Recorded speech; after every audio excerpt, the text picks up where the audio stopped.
Coucou tout le monde, j'espère que vous allez bien. On se retrouve aujourd'hui pour une nouvelle vidéo et ce sera mes flops. Vous avez eu mes produits favoris en début de semaine, pareil je vous le mets dans le petit i. Vous avez eu mes produits terminés jeudi et donc là, place aux flops pour cette fin de semaine, j'espère que ça vous plaira. Ce sont des flops soit que j'ai adoré avant et que je déteste maintenant, soit que j'ai voulu tester et que c'est pas possible, ils sont pas faits pour moi. Maintenant c'est mon propre avis, peut-être que vous allez les adorer ou peut-être que vous les adorez déjà, peut-être que vous les détestez, peut-être que vous les connaissez pas, bref, je vous en parle tout de suite. Donc on commence avec la première partie.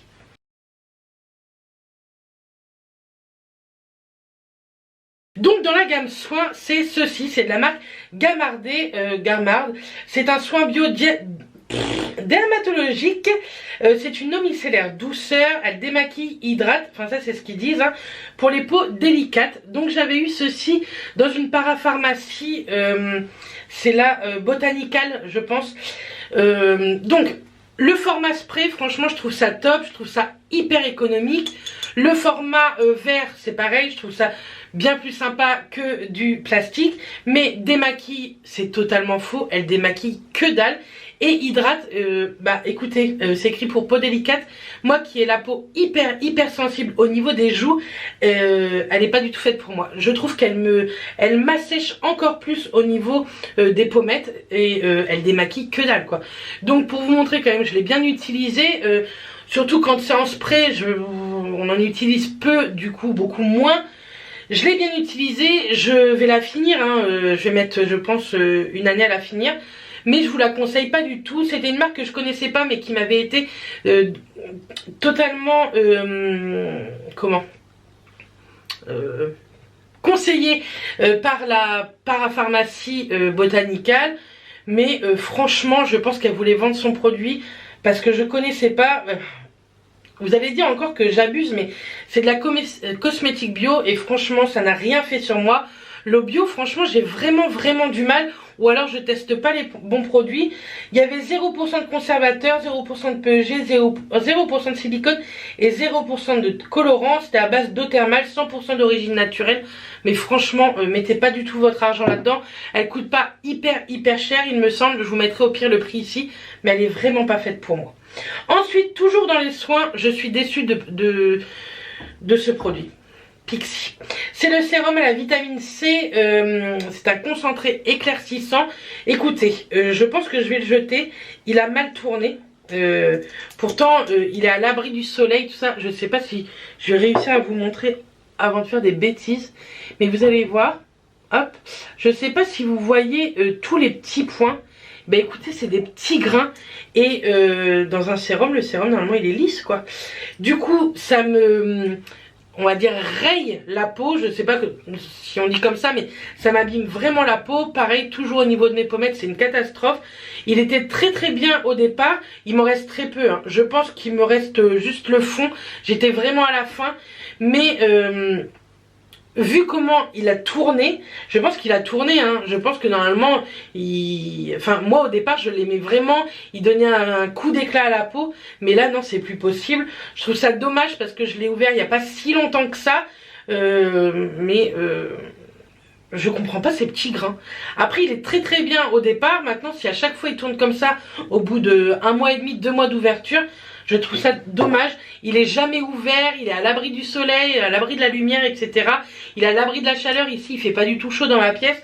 Bref, je trouve ça vraiment dommage. Surtout que bon, les soins Pixi, moi je les adore. Il y en a beaucoup que j'aime, j'aimais beaucoup ce produit là. Mais il coûte un petit peu cher quand même. Donc c'est dommage de devoir le jeter avant de l'avoir terminé. Je vous dis, il m'en reste quoi, même pas un quart quoi. Donc tant pis. Ensuite, je vous ai parlé pendant mes produits favoris du déo Vichy, mais là je suis obligée de vous mettre le déo Tahiti. C'est le Tiare Emonoi Protect 24. Dedans il y a et de l'alcool et du sel d'aluminium. Mais je trouve pas le sel d'aluminium, dis donc. C'est bizarre ça, mais pourtant c'est pas écrit qu'il est sans sel d'aluminium. Il y a du sel d'aluminium, c'est sûr. Sinon ça serait écrit. Je vous mettrai une petite annotation. Moi ce genre de déo avant ça m'allait très bien, ado jusqu'à mes 20 ans. Ça m'allait très bien. Même maintenant, si vous voulez, je sens pas avec... de toute façon, franchement, je sens pas vraiment la transpiration. Mais le problème, c'est que moi, ça m'abîme énormément, énormément mes aisselles. Ça me fait des crevasses, ça me fait des boutons. Enfin, c'est catastrophique ce genre de truc-là.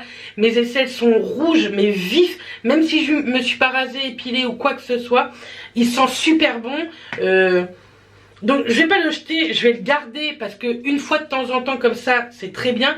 Mais au bout de 2-3 jours, j'ai les aisselles complètement défoncées. Donc non. Après, je vous le conseille si vous n'avez pas du tout une peau sensible au niveau des aisselles. Mais moi, c'est vraiment une partie du corps où j'ai beaucoup de mal à trouver quelque chose qui m'hydrate. Et le déodorant, celui-ci, Bee Vichy, me va très bien. Ou le même, mais en spray. Mais ce genre... de petite fantaisie, on va dire, parce qu'ils ont des super odeurs et tout, ça me va pas du tout, je sais pas. Est-ce que c'est le parfum qui me fait ça? Parce que dans le Vichy, il y a aussi bien de l'alcool ou du sel d'aluminium, donc je pense pas que c'est ça qui m'abîme les aisselles. Je pense juste que c'est leur parfum, que ce soit le parfum Moneuil ou d'autres, ou dans d'autres marques, ils me vont plus. Et même le Dove en spray, vous êtes plein à me dire, mais essaye le Dove. Je l'ai eu pendant des années, il m'allait très bien et maintenant il me refait exactement la même chose que cela, donc je comprends pas. Je pense que c'est parce que c'est pas... vous allez me dire que les autres n'ont pas une compo non plus de ouf, mais il doit y avoir quelque chose dans ceux de grande surface qui me vont pas. Et donc je vais arrêter d'en acheter, je vais arrêter de mettre... En plus c'est 3-4 balles quand même, vous allez me dire que les Vichy sont à 7 € le machin, mais c'est 3-4 balles et à chaque fois c'est 3-4 balles que je mets en l'air et franchement ça m'embête. Ensuite, je vous ai parlé de dentifrice pendant mes produits terminés, il me semble, ou favoris. Et celui-ci, c'est pas possible. Moi, c'est l'émail diamant comme celui-là. Donc celui-ci, c'est le blancheur absolu multi-action. Heureusement, j'en avais acheté qu'un pendant les promos Beauté Leclerc de l'année dernière. Là, je l'ai ressorti et moi, c'est pas possible. Je sais pas ce qu'il a comme goût à l'intérieur. Je suis sûre qu'il a, vous savez, du clou de girofle ou que sais-je. Puis il n'y a même pas écrit. 3 ingrédients, bah ouais, mais bon. Donc normalement, il nettoie, purifie, répare la surface de l'émail, blanchit et aide à protéger. Moi, je peux pas l'utiliser. C'est Mathias qui l'utilise beaucoup plus que moi. Moi, j'en prends d'autres parce que j'aime pas du tout. Je trouve qu'il est hyper granuleux. J'ai l'impression de me faire un gommage au niveau des dents, à savoir que moi en plus j'ai les dents hyper sensibles, hein. Et l'odeur, je sais pas, il y a un truc à l'intérieur, je suis sûre qu'il y a du clou de girofle là-dedans parce que c'est une odeur que je déteste et j'arrive pas à me laver les dents avec ça, quoi.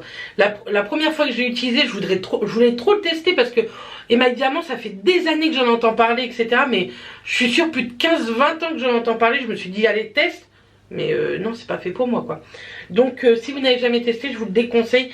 Restez sur les Oral-B, Signal ou que sais-je. Mais celui-là, c'est pas possible.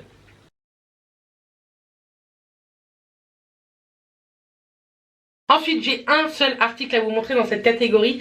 C'est le Do Not Drink de chez Sephora. C'est à la sauge et tonka.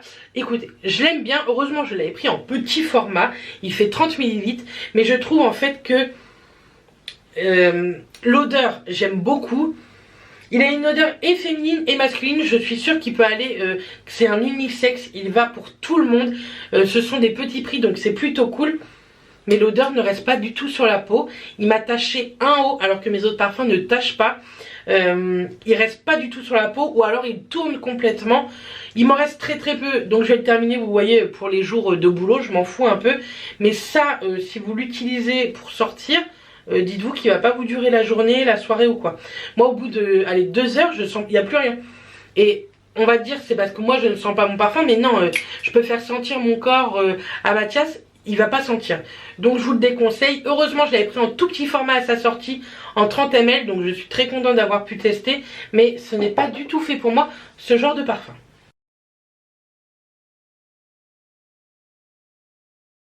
On passe à la catégorie make-up, sans doute celle que vous préférez. Moi, celle de soins quand même, j'aime plutôt pas mal. Mais je vous mets la It's Cosmetics, la CC+. Alors, elle est beaucoup trop hydratante pour moi. Elle m'allait très bien quand je l'ai achetée il y a 1 an. Et là, elle est trop couvrante. En fait, moi, je ne recherche plus du tout de couvrance. Je pense, il m'en reste, allez, il m'en reste la moitié. Je pense que je vais essayer de la vendre sur Vinted. Je verrai bien.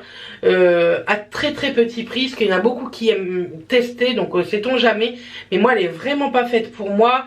C'est une teinte médium. Elle est trop couvrante, trop hydratante. Je brille au bout de... on va dire au bout de 2 heures, j'ai la peau qui brille de ouf.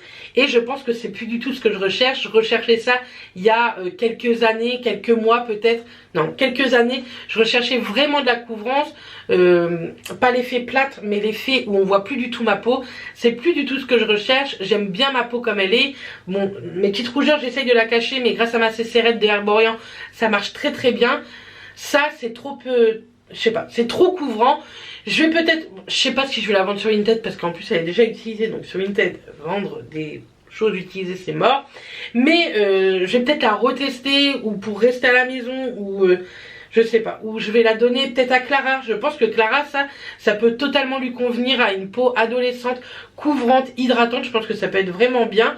Ou alors à une peau plus âgée parce qu'il y a dedans il y a un anti-cerne, anti-âge. Donc ça peut être très cool, mais moi non. Je vous la conseille pas du tout si vous cherchez quelque chose de pas couvrant, quelque chose juste pour... si vous cherchez quelque chose pour unifier votre teint, ça c'est pas fait pour vous non plus. Ensuite, la petite poudre. Alors là, je pense que je vais me prendre les foudres. La Make Up Forever, c'était... comment elle s'appelle celle-ci? Poudre libre micro-finition. C'est pour le visage. Alors pour le visage, déjà en format comme ça, voyage, c'est un peu relou.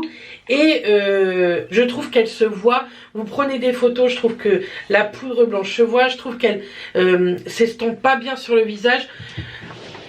Dans les mêmes prix, franchement, je vous conseille bien plus la By Terry. Elle est bien plus cool. La Hyaluronic Powder, je la trouve hyper fine. Elle est hyper lissante, matifiante.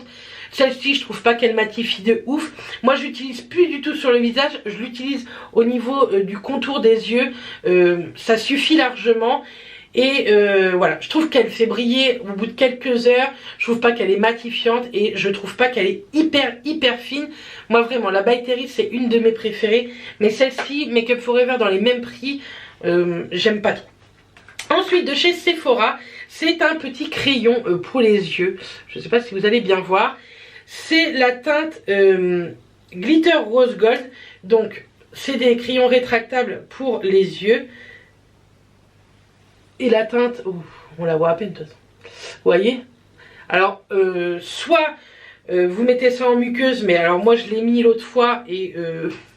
j'aurais mis ça ou rien, c'était pareil. Soit en trait de liner, mais on ne voit rien. Et j'ai essayé un trait de liner parce que je suis en train de vous préparer une vidéo plutôt sympa, plutôt drôle. Sur déjà du fard à paupières, c'est même pas la peine. Ça se voit pas, ça n'accroche pas au niveau du fard à paupières. Je sais pas si c'est mon crayon qui a un problème ou si c'est tous les crayons de ce genre de couleur. Je suis bien trop habituée, je pense, en plus au noir. Donc ça, non, c'est pas fait pour moi. C'est des choses petit prix, mais voyez. Encore, vous voyez, je mettrai ça en petit highlighter au niveau de l'arcade sourcilière. Je pense que ça le ferait. Ça ferait plutôt sympa si ça s'estompe bien. Je sais même pas si ça s'estompe bien, j'ai envie de vous dire. On va voir, il y a un petit truc qui estompeur. Hop. En plus, le petit truc estompeur, j'ai envie de vous dire, quand vous le faites, ça efface. Bref, je vous le conseille pas, c'est totalement un flop. Je l'avais depuis pas très longtemps dans mes placards, mais c'est pas la peine. Dernier produit, une miniature de Marc Jacob. Je l'avais eu dans mon calendrier de l'Avent Sephora cette année. C'est le... non mais mon anglais... oh attendez, c'est écrit en français. Mascara, courbe et volume. Je sais pas ce qu'il donne en courbe. Pourtant, c'est une brosse que j'aime bien. Mais elle fait plutôt des gros paquets. Vous avez l'impression d'avoir des grosses pattes d'oiseau au niveau des yeux. C'est pas du tout joli. Ça étoffe pas du tout les cils. Ça les sépare pas. C'est beaucoup trop pâteux. Alors, est-ce que... je sais que des fois, dans les miniatures, c'est pas le meilleur du truc. Vaut mieux tester en grand format. Mais quand vous voyez le prix de ce genre de grand format chez Marc Jacob, vous dites qu'une petite miniature ou un format voyage c'est plutôt cool. Mais ça me donne pas du tout envie de l'acheter. Le packaging est très sympa, doré et noir, tout ce que j'aime. Mais non, c'est dommage parce que la brosse, Et en plus ça pue. Ça sent l'alcool. C'est bizarre d'ailleurs. Ça sent vraiment l'alcool. Et je l'ai testé au moins une dizaine de fois avant de le mettre dans mes flops. Et non, il n'est pas fait pour moi. Bref, c'est bien dommage parce qu'il y a des produits quand même gros prix dedans dans mes flops. Mais que voulez-vous, c'est comme ça. C'est très rare que j'ai autant de flops. Mais c'est mes flops du moment. Je vous en fais pas tous les mois. Je vous en fais peut-être une fois tous les 6 mois des flops. Et en ce moment, c'était vraiment ça qui me perturbait dans ma routine make-up. Bref, en tout cas, j'espère que cette vidéo vous aura plu. N'hésitez pas vous à me dire en commentaire les flops que vous avez en ce moment. Et dites-moi également si dedans il y a des tops que vous adorez. Enfin, pour vous c'est des tops, moi non. Bref, en tout cas, je vous envoie plein de bisous. On se retrouve lundi dans un énorme vlog. J'ai commencé le montage, il est très gros, il dure à peu près 1 heure pour le moment. Donc bon courage. Bref, je vous dis à lundi, je vous souhaite un très bon week-end. Et d'ici là, portez-vous bien. Bisous tout le monde.